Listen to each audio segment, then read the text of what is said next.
These rainbow noodle salad jars could quickly become your latest lunchtime obsession.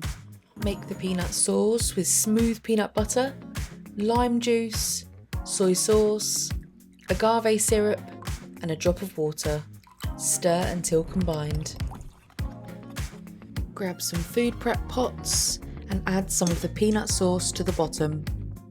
Top with some ready-to-eat plant-based proteins such as tempeh or tofu and add cooked noodles, sliced red cabbage, red pepper, carrot, cucumber, edamame beans, spring onions, coriander, and some chopped nuts. Add the lid and refrigerate. These will keep fresh for up to 5 days. Simply pour out into a bowl and mix everything together. And enjoy! A quick, colourful lunch with so many textures and flavours that's also packed with plant-powered protein and fibre.